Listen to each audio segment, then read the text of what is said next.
34 জন সেনা ও বিজিপি সদস্য সহ 40 জনকে মিয়ানমার থেকে 1:45 কক্সবাজারের বিমানবন্দরে পৌঁছেছে বিশেষ ফ্লাইট। বর্তমানে চলছে ইমিগ্রেশন সহ সব প্রক্রিয়া। এ বিষয়ে বিস্তারিত জানাতে কক্সবাজার বিমানবন্দর থেকে যুক্ত হচ্ছেন সহকর্মী মন্তোষ বেদজ্ঞ। মন্তোষ, মিয়ানমারের নাগরিকদের নিয়ে কখন বিমান রওনা দেবে জানতে পেরেছেন এবং সেখানে আর কোনো আনুষ্ঠানিকতা আছে কিনা জানাবেন।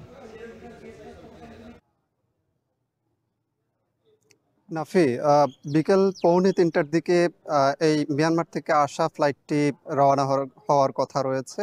এটি মূলত 1:25 দিকে কক্সবাজার বিমানবন্দরে এসে অবতরণ করে এবং এই মুহূর্তে আসলে এখানে যে যারা ফেরত যাবেন আজকে তাদের ইমিগ্রেশনের যে কাজ সেটি এই মুহূর্তে চলছে এবং ঘন্টা খানেক পরে অর্থাৎ বিকেল 2:45টার দিকে তারা মিয়ানমারের উদ্দেশ্যে রওনা হবে বলে এখানকার যারা দায়িত্বশীল রয়েছেন তারা আমাদেরকে জানিয়েছেন। আজকে এখানে যারা ফেরত যাচ্ছেন তাদের মধ্যে মিয়ানমারের বর্ডার গার্ড পুলিশের 21 জন সদস্য এবং সেনা সদস্য রয়েছে 13 জন। এর বাইরে 6 জন বেসামরিক নাগরিক যারা বিভিন্ন সময়ে বাংলাদেশে এসে অনুপ্রবেশ করেছেন বাংলাদেশে এবং তারা বিভিন্ন মেয়াদে বাংলাদেশে কারাভোগ করেছেন। এই ধরনের নাগরিক রয়েছেন 6 জন। মোট 40 জন আজকে মিয়ানমারের উদ্দেশ্যে ফেরত যাচ্ছেন এবং তাদের যে প্রাথমিক পরিচয় বাছাইয়ের কাজ সেটি কিন্তু প্রবেশ পথেই আসলে শেষ হয়েছে এবং আমরা দেখছি যে সকাল 11:13 দিকে তাদেরকে কক্সবাজার বিমানবন্দরের যে প্রবেশ পথ সেখানে নিয়ে আসা হয়। এরপর সেখানে তাদের প্রাথমিক যে পরিচয়